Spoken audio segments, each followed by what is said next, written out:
Pencernaan makanan merupakan proses mengubah makanan dari ukuran besar menjadi ukuran yang lebih kecil dan halus, serta memecah molekul makanan yang kompleks menjadi molekul yang sederhana dengan menggunakan enzim dan organ-organ pencernaan.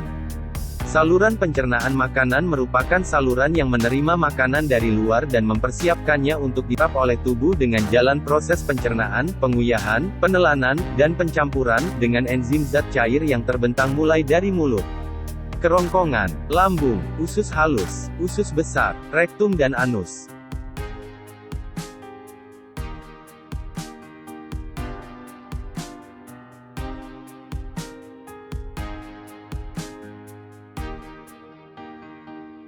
Proses pencernaan dimulai sejak makanan masuk ke dalam mulut. Di dalam mulut terdapat alat-alat yang membantu dalam proses pencernaan, yaitu gigi, lidah, dan kelenjar ludah.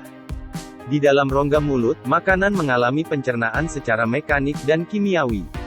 Beberapa organ di dalam mulut, yaitu gigi, berfungsi untuk mengunyah makanan sehingga makanan menjadi halus. Keadaan ini memungkinkan enzim-enzim pencernaan mencerna makanan lebih cepat dan efisien.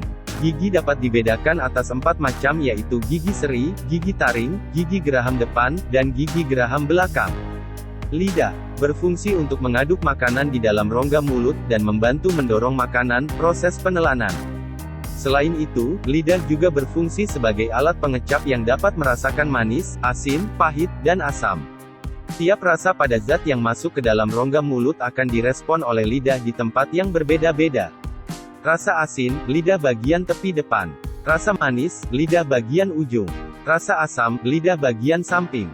Rasa pahit, lidah bagian belakang atau pangkal lidah.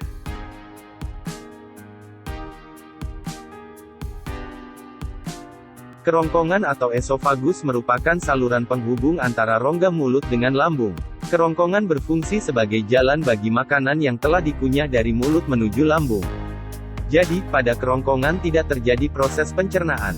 Otot kerongkongan dapat berkontraksi secara bergelombang sehingga mendorong makanan masuk ke dalam lambung. Gerakan kerongkongan ini disebut gerak peristalsis.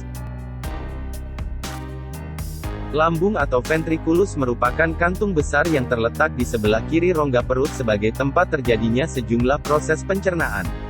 Lambung terdiri dari 3 bagian, yaitu bagian atas atau kardiak, bagian tengah yang membulat atau fundus, dan bagian bawah atau pilorus.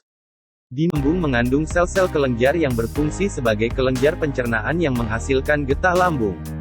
Getah lambung mengandung air lendir atau musin, asam lambung, enzim renin, dan enzim pepsinogen. Getah lambung bersifat asam karena banyak mengandung asam lambung. Asam lambung berfungsi membunuh kuman penyakit atau bakteri yang masuk bersama makanan dan juga berfungsi untuk mengaktifkan pepsinogen menjadi pepsin. Pepsin berfungsi memecah protein menjadi pepton dan proteosa. Enzim renin berfungsi menggumpalkan protein susu, kasein, yang terdapat dalam susu. Adanya enzim renin dan enzim pepsin menunjukkan bahwa di dalam lambung terjadi proses pencernaan kimiawi.